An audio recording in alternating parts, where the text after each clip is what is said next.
Je bénis toutes les personnes qui ont constaté qu'elles ont appelé les hommes, les femmes, les familles, tout le monde. Et personne ne les a aidés. Je vous bénis.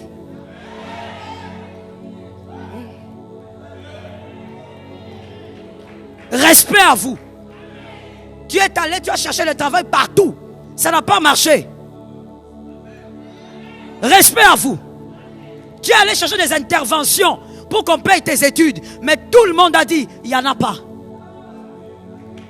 Respect à vous. Je bénis toutes les personnes face à qui les hommes n'ont pas su donner des solutions. Respect à vous.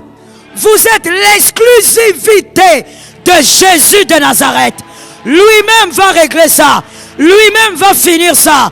Lui-même va parler. Et il va dire, Lazare, sors.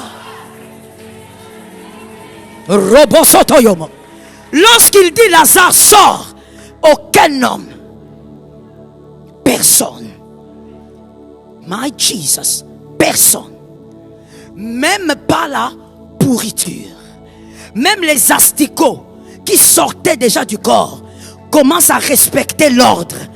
Ils commencent à disparaître eux-mêmes.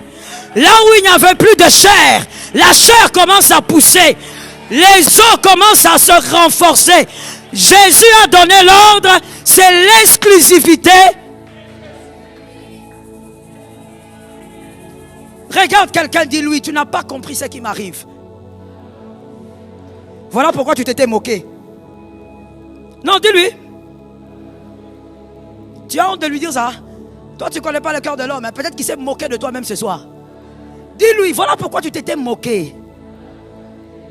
Je suis l'exclusivité de Jésus. L'exclusivité de Jésus. Si les hommes n'ont pas pu résoudre le problème, sois fier de toi. Regardez comment les ignorants réfléchissent. Je dis ignorants par rapport à la parole et les Écritures. Quand les hommes n'arrivent pas à résoudre leurs problèmes, ils disent c'est catastrophique. Tout le monde n'a pas pu. On a appelé tout le monde. On a même appelé tous les pasteurs. Personne n'a su nous aider. C'est que c'est fini. C'est désespéré. Non, non. C'est pas ce que ça veut dire. Ça veut dire seulement que les personnes qui viennent parler ne sont pas... Très bien. Répète ça que ton frère écoute. Ne sont pas... À faire quoi? Ils ne sont pas habilités à résoudre le problème. Vous avez appelé les mauvaises personnes pour la mauvaise situation. Jésus est l'homme de la situation. Jésus est l'homme. Cet enfant-là va naître. Jésus est l'homme de la situation. La famille là sera dans la paix. Jésus est l'homme de la situation. La maladie va quitter le corps. Jésus est l'homme de la situation. Ça va marcher. Oh my God, il y a quelque chose que moi j'aime avec moi-même. C'est qu'avec le Saint-Esprit, je lui dis toujours, je ne sais pas comment tu vas faire. Et ça ne m'intéresse pas. Tout ce que je sais, tu vas le faire. Tu vas le faire. Tu vas le faire. Je n'ai pas besoin que tu me dises prophétie à gauche, prophétie à droite, même s'il n'y a aucune prophétie. Même s'il n'y a pas de rêve. Jésus, tu vas le faire. Parce que c'est ton exclusivité. Est-ce que quelqu'un m'entend bien?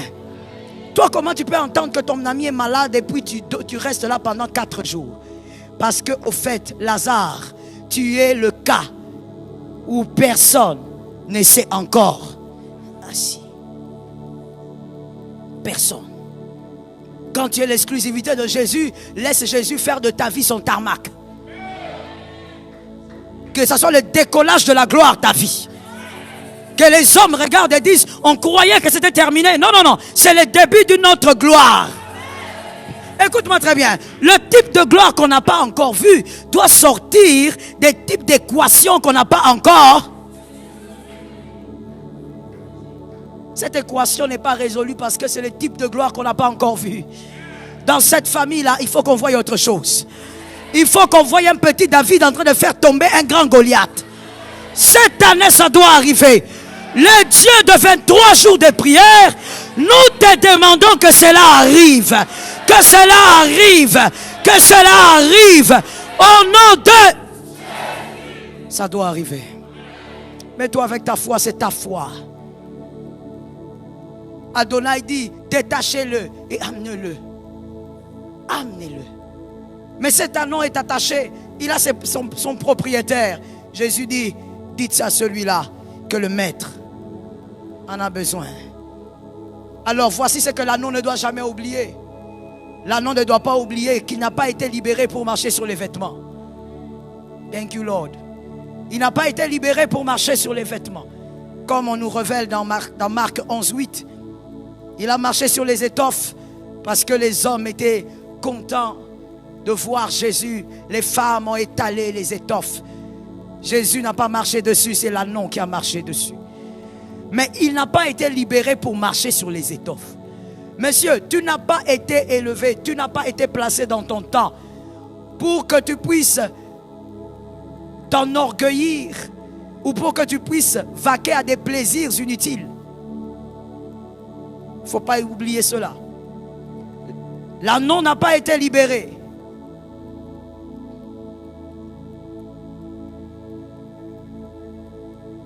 L'anneau n'a pas été libéré pour qu'il aille se promener.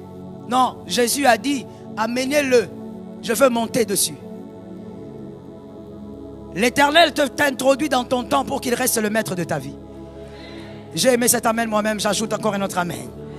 Jésus ne te donne pas un temps de bonheur, un temps de joie, le vert pâturage pour que tu ailles te balader, tu ailles faire ce que tu veux. Non, non, c'est pour que lui reste le maître au-dessus de toi. Jésus doit rester le maître même lorsque tu seras, je ne sais pas, le PDG, je ne sais de quelle entreprise. Jésus doit rester le maître de ta vie même lorsque tu bâtiras des immeubles et des immeubles. T'amène un peu bizarre. Jésus doit rester le maître. Il a appelé l'anneau pour que lui monte. Qu'il monte. C'est pas pour que le libérer seulement comme ça, vas-y. Non, non. Ce n'est pas le paralytique de Bethesda. Prends ton lit. Non, non, non, non. Lui, on monte dessus. Prends ton lit et marche là, il n'y a pas de gloire. Là, non, on monte dessus. Que Jésus reste le maître quoi qu'il arrive dans ta vie. Peu importe le type de gloire que tu vivras, que Jésus reste le maître. Est-ce que quelqu'un m'entend bien? Que Jésus reste le maître de ton argent.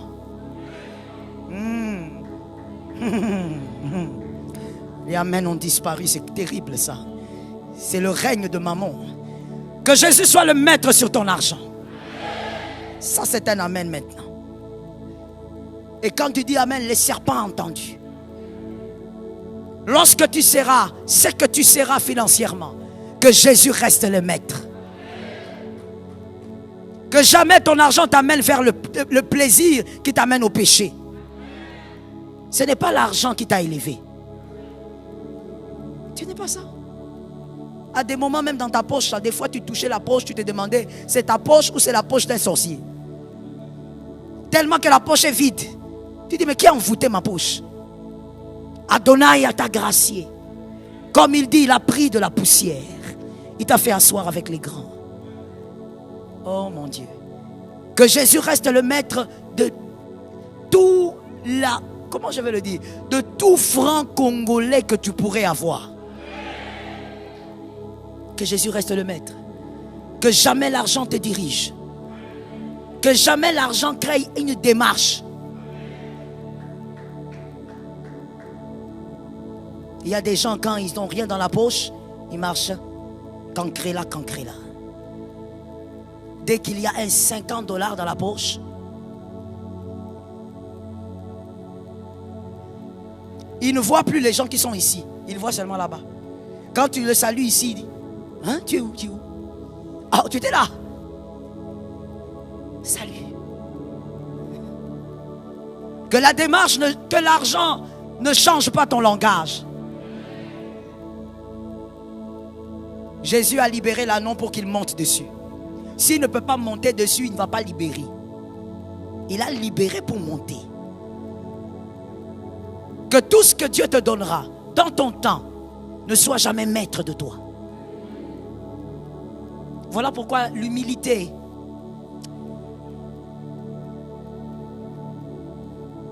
Et je veux vous dire une chose sur l'humilité.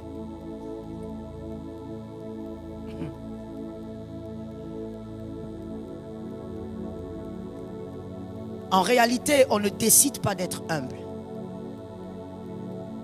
Ce sont les épreuves qui nous rendent humbles.